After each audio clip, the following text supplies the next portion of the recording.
So welcome to my Is Jutta show. here? Jutta Haeckel, I know this woman. Is she here? Jutta, you should say something. Your microphone is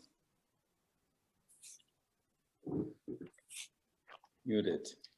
Hey, Yuda.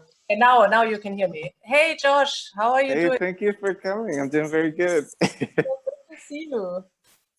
Good to see you. Hey, Joseph. Hello, Jutta. Hi. Good to see you too. Yes. Nice to be here. Let's see. Well, I guess we should just get started, yeah? All right. So welcome to my show, Hollow Myth, and I'm sharing this show with Shauna Fahley. Her show name is Sunder, and she did all the large ceramic horses. During the show today, I did all the paintings.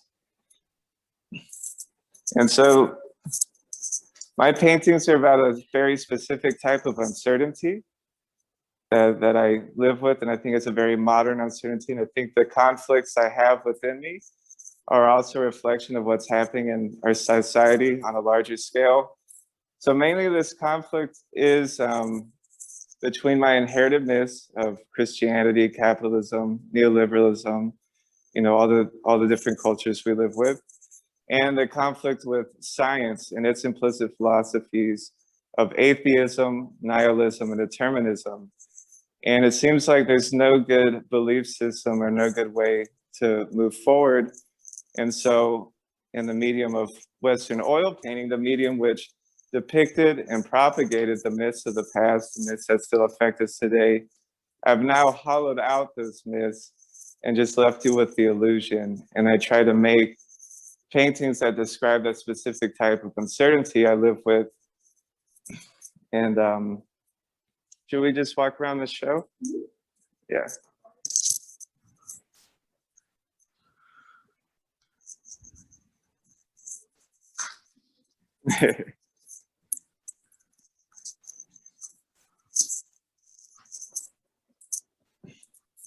So the show consists of still life paintings, and the still lifes are either projected images like this one. So they're projected onto the still life stage, or the constructed sculptures that I then lit and paint. I don't know if you can get that one real quick. So this is a sculpture I built that was put on the still life set. And all the paintings are made in the traditional way that I learned while studying in Italy. And there's a long tradition of these kind of theater stages to paint the old Christian mythology. And a lot of times they would make sculptures in gesso and hang them, or drapery. And I did everything the old way. I just updated it with contemporary thought. And all the projected images are AI generated. And so they're my own personal AI that I made. But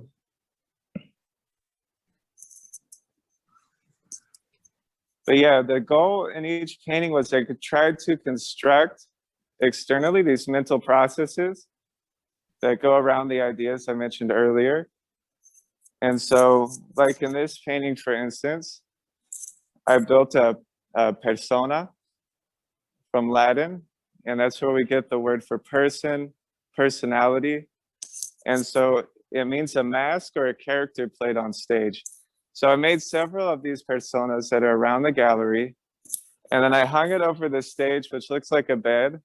So like as a metaphor for a bed to dream a life on. And then I have a radically simplified world. And it's just a kind of a metaphor for how I feel living, that is something constructed. And by emptying that out, I try to understand that feeling better.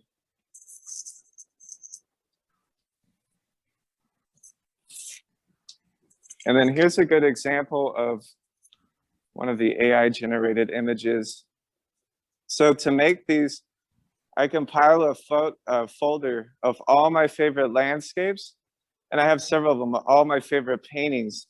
And then I'll train the AI and it'll learn patterns from that, like Usually there's a blue shape in the top of the picture. You know, it seems like it can kind of figure out a mountain. Maybe this is a grassy meadow. But what I like about the AI imagery is its emptiness. And it doesn't understand what a mountain is or what a sky is, and they kind of mix together. And that emptiness is something I want to talk about. Here's another constructed one. I don't know if you can see it that well. But this was a memory I had that I reconstructed when I hiked the mountain, and we slept on this mountain. In the morning, we woke up and watched the sunrise. And I reimagined that sunrise. So once again, I'm trying to like build an external version of these internal processes. So does anyone have any questions? Let's see if I can see the chat.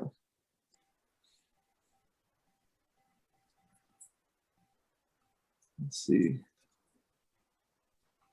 Yes, Josh, I have a question. Can you hear me? Yes, yes. Okay, this is Stefan Curtin. Hi, everyone.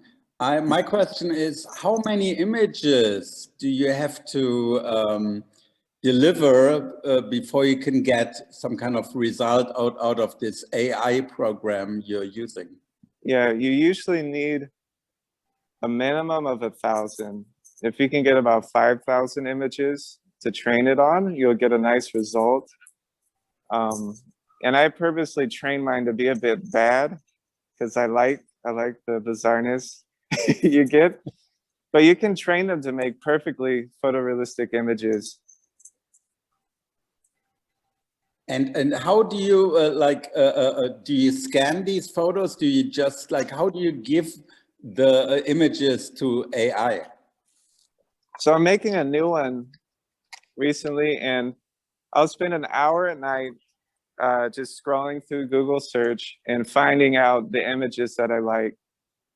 And, you know, in that hour, I can get about 70 images. So after about like a month or two of doing that, you'll finally have the data set to make the AI. So that's probably the hardest part, is getting the photos. Okay, thank you. Yeah. Yeah, and these are examples of more of the constructed ones. These are all made out of plaster.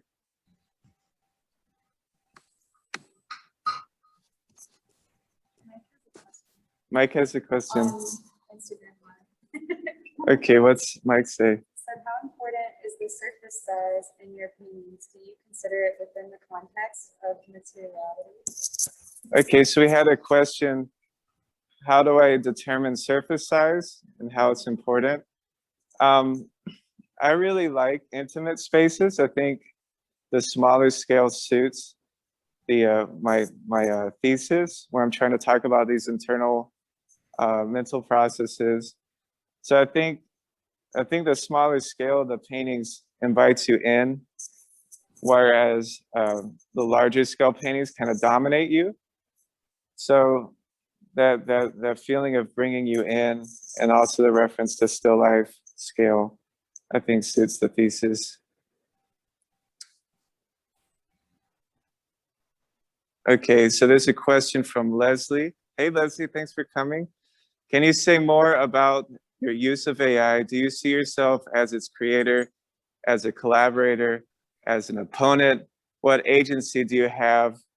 Okay, so the AI is obviously intelligent. And for me, it's a metaphor of my own stream of thought, a way to externalize my stream of thought. But AI isn't as magical as it seems. There's actually an incredible amount of work that goes in, an incredible amount of decision on my part.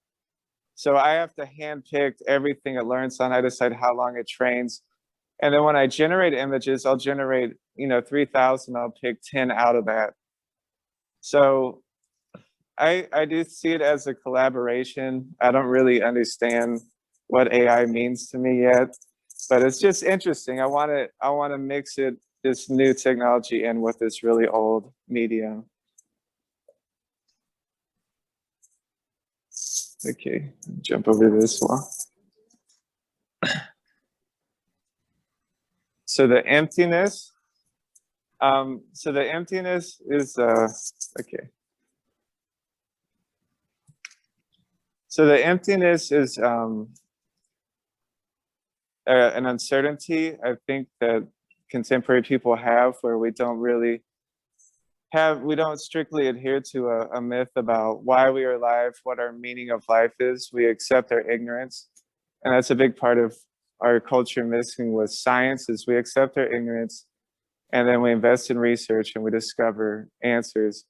But I think that uncertainty is something new and something that I'd like to talk about, because it can also cause problems. But I think even though my paintings don't offer answers, I hope that they're interesting or beautiful enough that you no longer need answers. That's kind of where I'm at in my own life. I don't feel like I need an answer to everything. I can just enjoy that things are, and things are incredibly interesting. Okay. Beautifully said. Thank you. Should we go to the back? Here's some of Shauna's work. Hey, Josh, do you have a microphone, or how does this work technically? Yeah, I got it right here. Cool. Yeah. Thank you. Let's see, any other? Okay, from Costanza. All right. What is it that interests you or inspires you about hollowness of AI and recreating the painting? So what's interesting is, you know, when we look at things, we immediately find the borders of that object.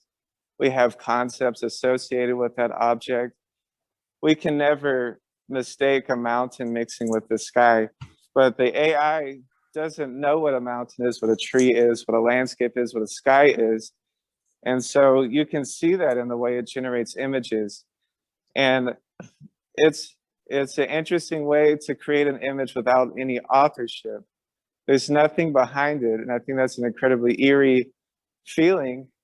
And I think through the absence of authorship, you can discover about what's important about human art, or what humans have been trying to do, what things about meaning. And I'm still figuring out what it all means to me.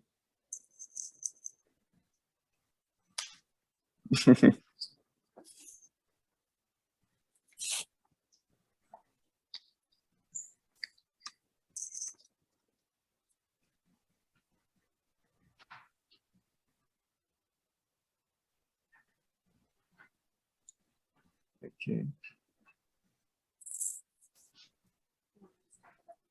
Yeah, okay.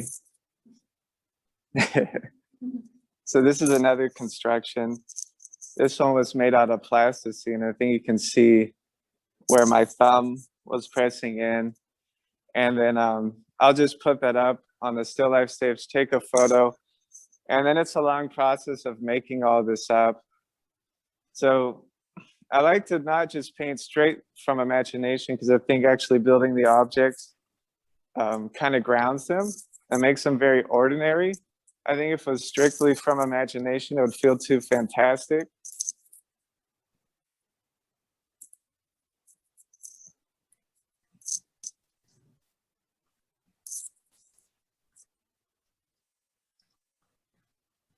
Gosh, I was wondering the following. I have a question.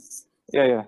You know, sometimes we are really attached as being an artist. You could be attached to a painting because it kind of happened because of like a personal reason, like, you know, you're doing a portrait of someone you really like or love. And, you know, do you feel like detached? I just want to say hey to John A. Thanks for coming. Yeah, every one of these paintings has a personal meaning and story to me. And but I don't think that's important for the viewer. I really like them to be open, and I want each person to be able to have their own experience with the artwork. They don't have to know the story behind it. And I think realism, the tradition, is also accessible to everyone. Everyone can read these visual images and understand the light, the form, and things like that. but they don't offer any obvious concepts. You have to form your own opinion. You have to think abstractly. And so I like that type of openness. I think it's more conversational than being,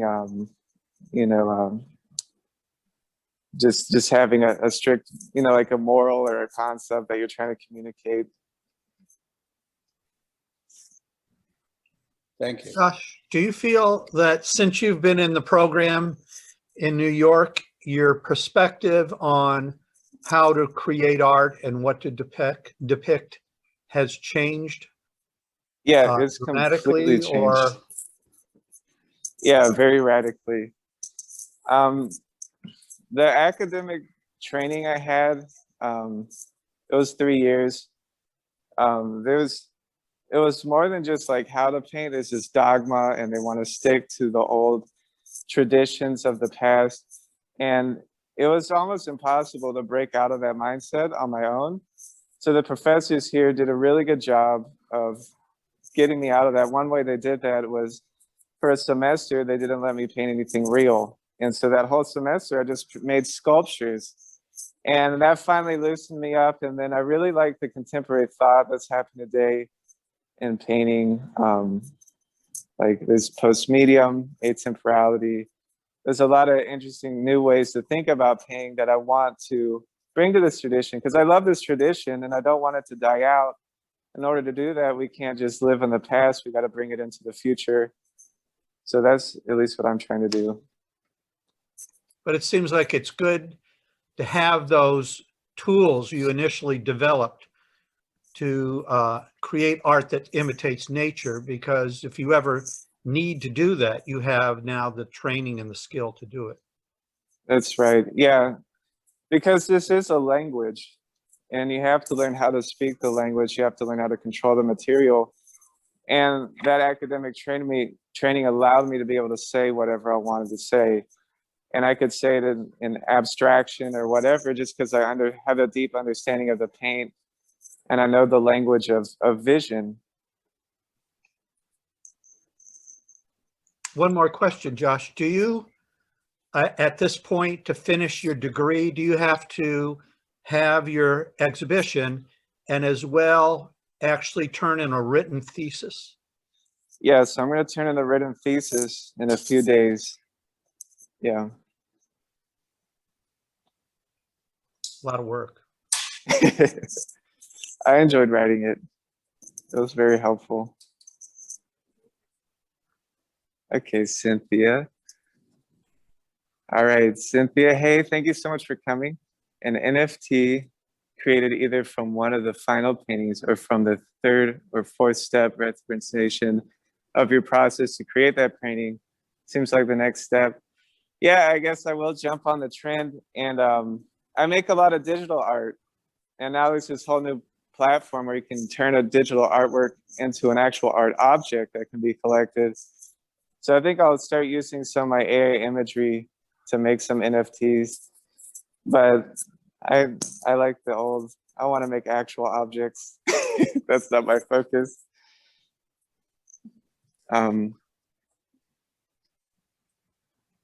Okay.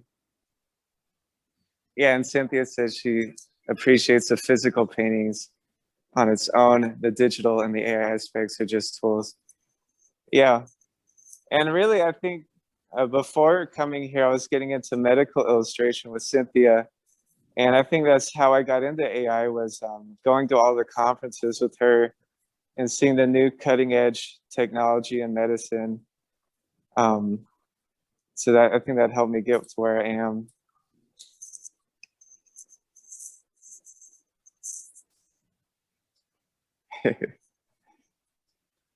So here's the persona again.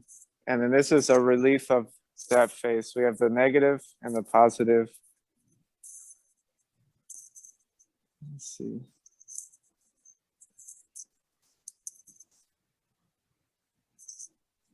Let's see, are there any other questions?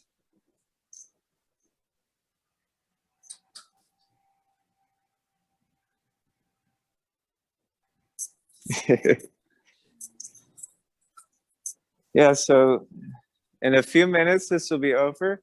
And Shauna will come in to talk about her horse sculptures.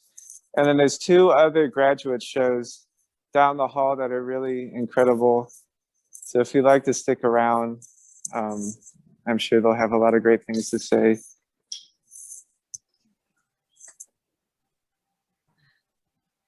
Okay, we have another one.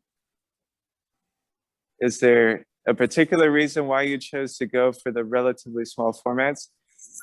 Yes, so these are still life scale, and these are all still life paintings. And I think the intimacy of this scale engages the viewer in a different way. And everything I'm talking about in these paintings are internal events, psychological processes. So I think that suits the thesis better than a very large scale painting that confronts you or dominates you.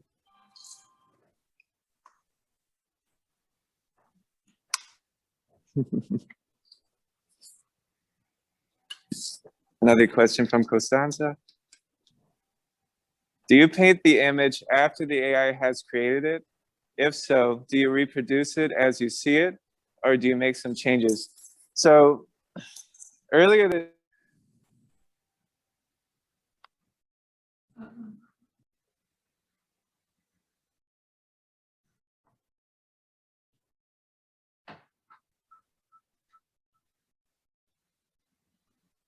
Uh-oh. Can't hear you, Josh. Camera 1 is muted. Josh, I think your camera is muted. Can you hear me now? Yeah. Okay. Okay, yeah. So did everyone hear the question? It was, do I directly copy the AI images or do I alter them? So I don't like to directly copy the AI images. I don't think that's an interesting painting, and if you copy them directly, they feel like it's about this sci-fi fantasy world. So by projecting them on to objects, I think that's a much more interesting way to view them, and it removes that sci-fi quality.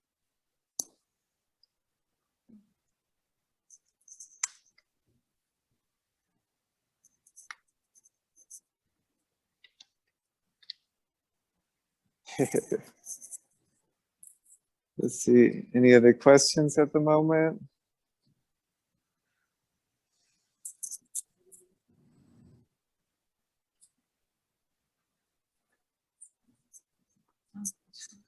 All right. Zombie surrealism. Yeah, I guess so. This will be the new trend instead of zombie formalism.